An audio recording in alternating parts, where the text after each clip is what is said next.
in fact, for something like a, so like for example, with the use of a lovey, I use a small toy, and then as my first child got older, I made a transition into like a bigger blanket, and in the past year or so, talking about whether they will naturally wean off, he's decided that he no longer needs the lovey to sleep and is able to fall asleep without hugging or twiddling his lovey.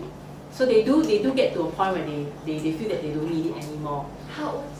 He's coming to 5 now. He'll be 5 next month. But of course, I do notice that when he has his lovey, he sleeps better at night. When he doesn't have it, he wakes up more in the night.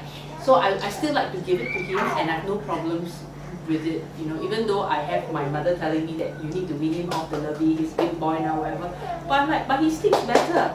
So the whole thing is also, if everyone's telling you that it is wrong, but you are okay with it, you are getting good sleep, and you and your partner have no issues with whatever that you're using, continue to do it. There's no right or wrong. There's no right or wrong to how long your baby should sleep in a room with you. One day, I mean, how many, look around us, how many of us have like teenage or adult children and who are not willing to sleep by themselves in their own room? There are not that many, okay? Most of the children, when they get to a certain age, they will naturally want to shift themselves. Is it your saliva? It's getting a bit hard to talk when you want to talk to me.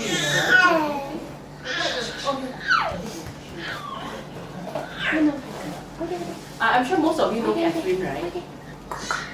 One of our doulas. Yeah. I'm not sure if anything has changed yet, but Catherine asked me before, when is it a good time for her to get her children to sleep by themselves? Because at that point in time, all 5 of her kids are still sleeping in the same room with her. So I asked her, do you sleep well? Yes. Any problems with your husband in terms of all the children sleeping in the same room as you? Before she could answer, I can see it's no. You have 5 children. I'm sure your sex life must be very good.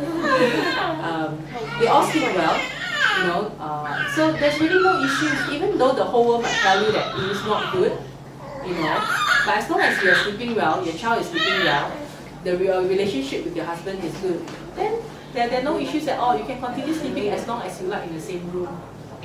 Yeah, and of course there are some of us who maybe our husbands are very light sleepers. They generally do not like having the child sleeping in the same room, and then for a long period of time. Then really you should consider moving your child to another room too.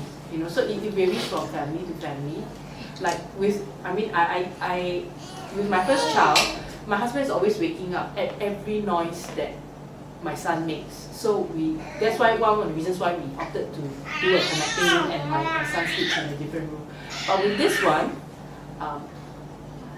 now all 4 of us are sleeping in the same room and my husband doesn't wake at all. And now when I ask him, so, you know, is it okay if all of us sleep in the same room? It's just very convenient, especially for me, right, who attend to both boys. And he's like, yeah, no problem, I don't hear them anymore. Yeah, so our needs have also changed as a family, and I mean, of course, we get tired now. We don't really want to walk to another room to attend to the boys anymore. Yeah, because there are. I mean, we do have quite a number of moms here who are very keen on co-sleeping for a long time, but their partners are not. So that's actually not so good. So it would be better if you and your partner can come to a conclusion of what's going to work for you as a family, rather than co-sleeping is more convenient for breastfeeding, therefore I'm co-sleeping. That sort of thing. What's a good time to stop co-sleeping? 6 months. Yeah. If you want to make the transition, around 6 months is a good time to make that transition. Yeah. Definitely, the older they get, the harder it gets. Why? Because they are more aware, they know more of their rights, and they're going to exert their rights on you. No, I don't like it this way, I want to have it another way. The younger they are, the easier it is to make the transition. But definitely not if you want to, you can try before 6 months, but I usually recommend around 6 months. Yeah. Manu? healthy too, like, because now she nurses to sleep. So in the event that to let her to get her to wind down, then you actually give her a bottle of the breast milk and she sleeps just after. If you're trying to wean the nursing to sleep, right, then you try to move your feeding earlier. So let feeding not be the last thing before she goes down to bed. So your sequence could be like bath, massage, milk, then sing a song, and then sleeps instead of milk and then sleep. You can choose to give her a bottle and start to let her associate the bottle. But then again, as they get older, giving a bottle before bedtime and they start to have teeth, that could be an issue too. Because there are a lot of, nowadays we do see quite a number of babies where they get a bottle or they basically they feed before they sleep, and then there's some issues with the teeth. Yeah. So she's very capable baby, so she's very hard to wind down. Only nursing gets her to wind down. So it's very difficult to, like, even in the daytime, to wind her down. To wind down. Yeah. Okay. Even if you take her into the room, she's eyes so big.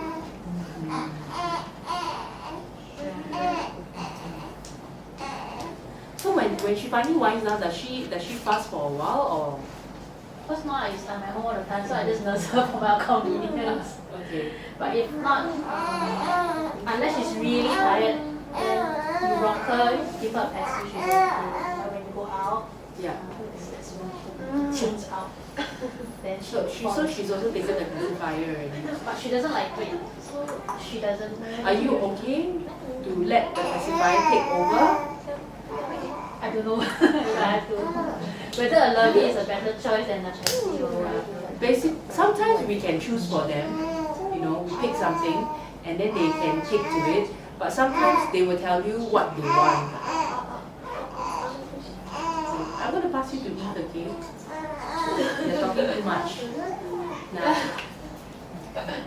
Like I put a passy in her, she'll spit it out, so I think she doesn't like it. Because I'm there, so she knows that that's not the real. Okay, if you want to introduce a passy and she's still nursing a lot, right? Preferably let somebody else do it. Because it's going to be very hard for you to. Generally it's harder for the mothers to introduce the bottle or the passy because they can smell you and they know that they're on you and the breast and everything. If you are interested in introducing a pacifier, right? It'll probably take a few days before she will take to it, which means that you have every day at the sleeping time you have to introduce it and you talk to her. I believe in communicating to your child, so you don't just introduce something without actually having a prep talk with your child. Okay, so every day you have, again, it's a repetition thing. Every day you have to talk to your child about it, and then every day you have to introduce it. Yeah, it could take a few days. And do you have anyone at home to help you now? Yeah, I mean I have a domestic helper, so she'll help me when I go back to work. Okay. So now I haven't really figured out what's the routine when she takes over. But So that's the thing. do you see like a sleep, like her daily pattern? Does she have like some sort of like timing where? Yeah. So you try to write that down, and then maybe like from tomorrow you write it down, like what time she wakes up, what time she goes for her naps, and then for the next 1 week or so, you see whether is her timing roughly around there. That one has established already. Okay. So more or less I know at what time she wants to go. Okay, then for what you can do is when you go back to work, right, you give your helper the timings and tell your helper to try and follow the timings as close as possible. Because now the convenient thing is that when the timing comes, you just give the bottle, she'll knock out. So that's the easiest way, and then you rock her and put her down. So I'm not sure if that's a healthy way to associate sleep. Just knock her out with milk and then that's it. Still. Most of them do actually sleep like that. Yeah. Because the sucking gives them a lot of comfort and it calms them down. The only problem with associating milk with sleep is as they get older, definitely you don't want them to be sleeping with a mouthful of milk because it's going to affect their teeth. Okay, so then what you might possibly need to introduce is giving them a sip of water after that milk, if they are still able to take that sip of water. I mean, this is something that I learned from a dentist, because I was asking a friend who's a dentist, like, what do you do? My child is still going to bed with milk, whether it's on me or on the bottle, you know, what can I do? Then she said to give a sip of water, because it's going to be so hard for you to, even at 1.5, to tell them to go and brush their teeth, right? So either you give a sip of water, or, which I find doing it to be much better than taking a wet towel and swirling around their mouth. I think giving a sip of water is much better, much easier. Yeah, you can wait lah, because it's still. So that's about once they have teeth, Yeah. you can start with them. Yeah, you can start doing that. And definitely, for those of you who have already started on the bottle should strictly be used for milk and water only and nothing else. Please don't put juice or anything like that in the bottle for your child, so that they will strictly associate the milk bottle with milk and water only and nothing else. Yeah. I mean, I don't know about here, but I know that in many countries, you know, children are just taking like juices and cordials and stuff like that from the milk bottle. Then because generally they do like sucking on the teeth, for a lot of them they do like it, and they hang on to it for a long time. So can you imagine the sucking on the teeth and then the sugary drink? It actually does a lot of damage on their teeth. Yeah. Yeah, I mean, for a child to have teeth extraction, right, at a very young age, because of tooth decay, it's very, very traumatizing. I've seen a few cases, yeah, about 1 year, below 2 years old, not 1 year, 1 year plus 2 years old, they have to go and get their teeth extracted because of tooth decay. Yeah. Even breast milk is not good. Yeah, is that Because I try doing, but sometimes it gets little lazy. But you always have to let her drink water after breast milk too. Preferably. I mean, especially when they get older. I mean, does she have any teeth yet? 8. 8. Wow, she got a lot of teeth, huh? Yeah, nice one coming. Yeah, definitely. Because breast milk, you should still try to give a sip of water if you can. Okay. Yeah. Then it's like after feeding, you know, because you carry and you rock the baby to sleep and put her down. So, yeah, so we have to wait until deep sleep and put her down. So when does this process, when will they stop having you to rock them? It varies from child to child. Eventually they do that. Okay, so basically she's already associating the rocking, the feeding, the rocking. You have already been doing that for a number of months, right? So then when will they stop? It's either you naturally let them stop it themselves in time to come, or you introduce a new association. Like putting them down. Putting them down, petting them. That's not gonna happen. you cry yourself away. Anything that you want to introduce, I will always give it about 2 weeks or so new before you start to see any like longer lasting results. In fact, you might find that in the first week or so, there's going to be a lot of crying. I don't believe in them not crying at all. It's just, to me, it's just impossible. But again, like I mentioned earlier, they are crying and you are there with them, attending to them, versus you closing the door and not attending to them. It's totally very, very, very different. So it's perfectly fine when you're trying to do the transition and then you're meeting them without crying the whole way. It is. You Yeah. want to upset their sleep totally and they don't get First rest. 2 nights usually are the hardest, and they'll cry the loudest. The first 2 nights. Yeah. There will definitely be sleep disruption for them and for yourself. So basically, you will pet them until they actually fall If you asleep. choose the petting method. Yeah, but the thing is, let's say, I mean, what if you can't, whatever method that you choose, right? What if they don't like end up sleeping with it? Do you then go back to nursing? Or Okay. because what if they entirely don't sleep at all? Yeah. if you are trying to wean them off nursing to sleep, okay, my suggestion is don't go back to nursing them to sleep again. So it means just consistently just keep doing that until they Yeah. eventually get so tired that they fall asleep. After a few days or so, usually they will get the idea that, yeah, they usually will. The younger they are, the faster they learn. Okay, and my suggestion is if your main purpose is to wean off nursing to sleep, preferably not the mummies attend to them in the night if you can. Okay, get your helper, get your husband. Recently, I had one case where the mom swears to me that nothing except nursing to sleep, and the baby only wants her in the middle of the night. The husband couldn't pacify her. And I said, no, you just try. Okay? If your husband cannot do it, get your helper. Eventually, because she's a working mom, she got so tired. That was maybe when the baby was about 13 months or so. 3 nights she got a helper to do it. 3 nights, that was all it took for the baby not to wake up at night and ask for the mommy anymore. Okay, so sometimes it does take a fresh pair of hands to do the deed for you. Yeah.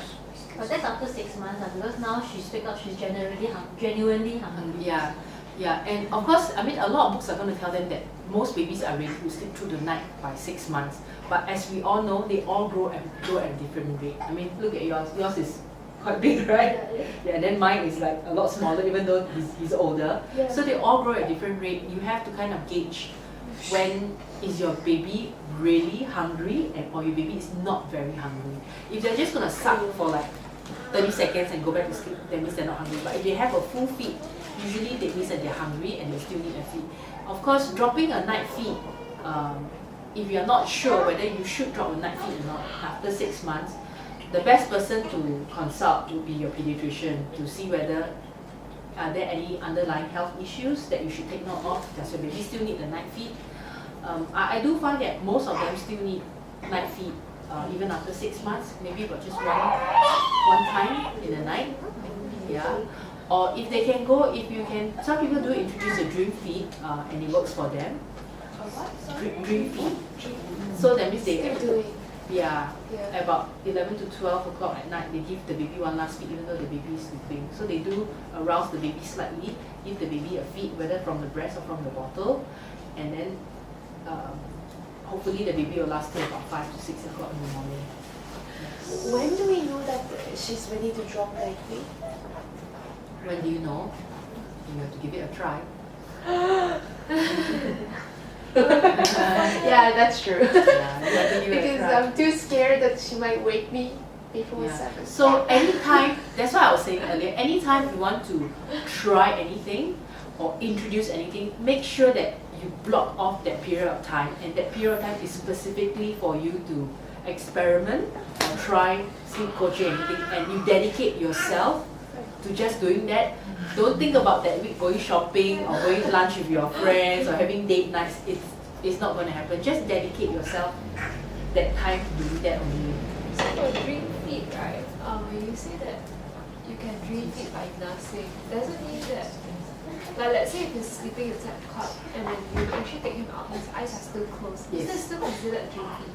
Yes. Okay. Yeah. I've been trying out the dream feed with this little fella myself. Sometimes it would arouse him completely, sometimes he wouldn't, he feed and then he goes back to sleep. So you have to give it a try, because the dream feed doesn't work with every child. And of course there are people who totally oppose the dream feed, saying that it's too dangerous, that the baby might get choked. Yeah.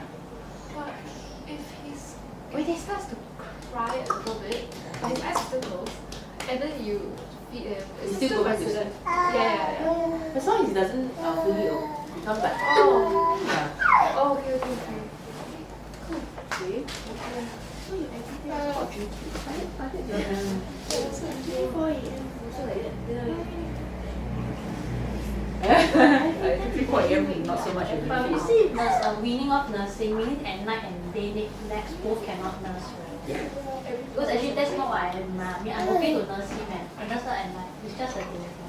You know, once you go back to work, you will naturally be not nursing in the day because you're not there anymore. Yeah. So I don't have to make a conscious effort now.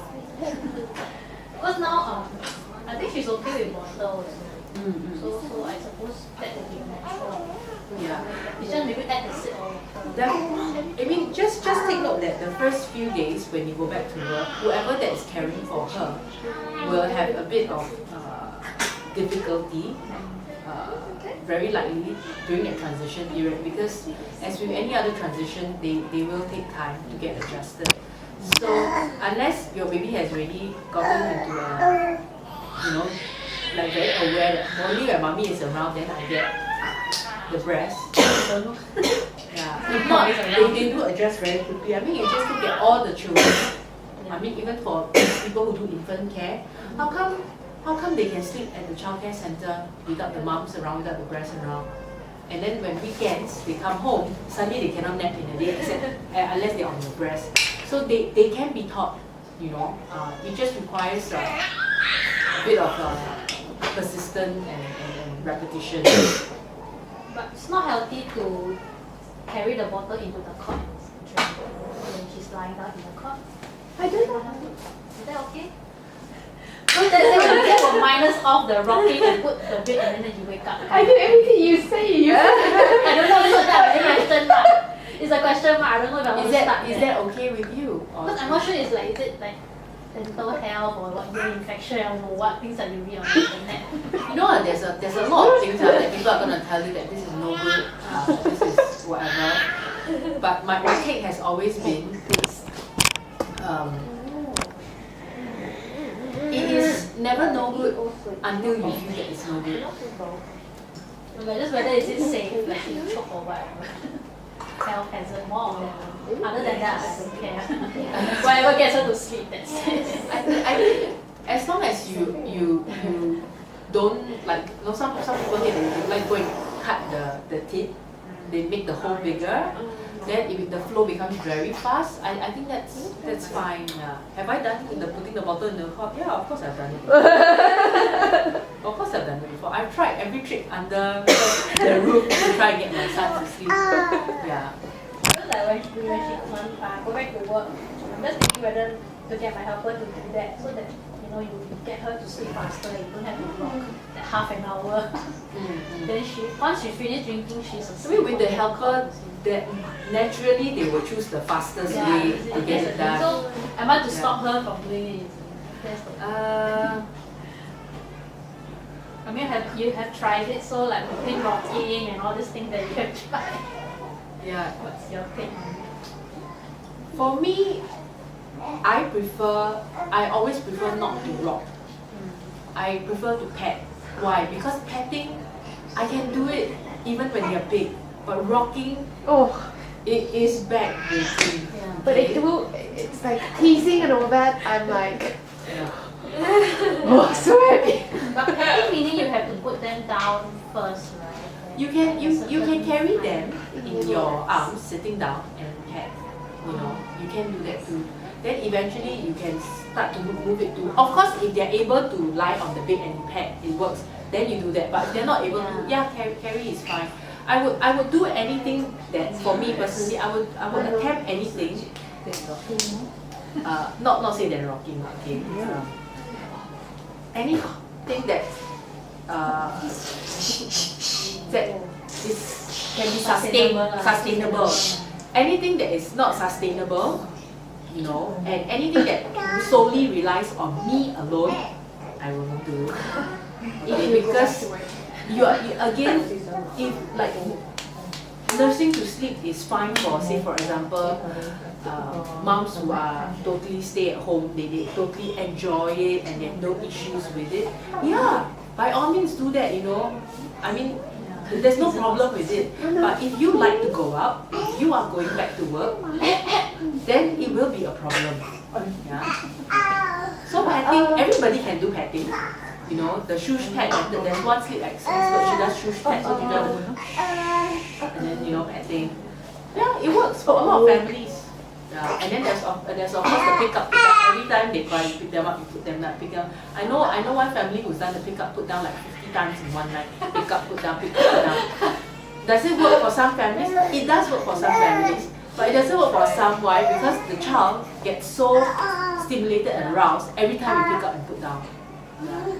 So when you decide that when you try something, right, and you decide that it doesn't work for you, what's the time frame that? About 2 weeks, 1 to 2 weeks. So if like after 2 weeks and it doesn't, Then you relook again. then after 2 weeks, oh man. Then you replan again. I just want to share this with you. Okay, it sounds very, very scary. Because I travel quite a lot with my son. This one not yet, because he's still young. Soon. I travel a lot with my child. We make a lot of short trips. So I mentally prepared to retrain every time after I come back from a trip. The longest I had to retrain my son was 6 weeks. Yeah. So you have a time jet lag. Because we were traveling up and down between Singapore and US for a while. So eventually when we came back, it's like we're back to our own house, you got to sleep back in your own bed, and the jet lag, so we had to tackle the jet lag first, and after that it's trying to get him to sleep in his own bed. Yeah, it took me about 6 months to retrain my child. Yeah, and that was when he was maybe about 4 years old. Is it possible? Yes, it is possible. It took a long time. It took a lot of persistence from my husband and me. It wouldn't have worked out if my husband didn't cooperate with me. It wouldn't have worked out. Yeah, so that was my longest sleep training period, 6 weeks of walking up and down. We shifted from the master bedroom, which is on the 2nd floor, to the guest room that's next to my son's room to make it more convenient for us to walk up and down. Yeah. 6 weeks off in the middle of the night, go back, comes in, go back, comes in, go back.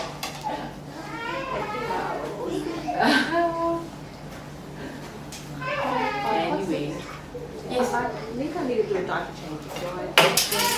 Sorry? I need to do a diaper change. Yeah? Where do I do that? Oh, you can do it anywhere here. Oh. Yeah. Okay. So if anyone you have any questions, you all can email me. I'm not doing any. I'm still technically on maternity leave, so I'm not doing any sleep consult, one-to-one sleep consult at the moment. Probably until after August, then we'll start the service. Yeah. I think October is when we're having another workshop on sleep training. Yeah. So, but that one is, we haven't decided what age group we're gonna do it for yet. But look out for the SMSs and newsletters, I guess. Oh my goodness. Dominic, are you going for Eve's rest? He's very happy there, now I know why. Boobies. Yeah. That one sounds like in pain, huh? Huh? That one sounds like. Yeah, he's like very uncomfortable there. Yeah, because I told her, I said if she's sleepy, she will just sleep. But this one sounds like she's in pain. So I Not very suggested. long. Yeah, Sometimes. so I suggested it could be feeding or something rather than just sleepiness. That is, if you all been to our class 6, this is what do you call that? SOS mode already. Is it still on? I turn it off. Where's the? My oldest one, my first there, is very cranky after the dinner. So I just wonder why.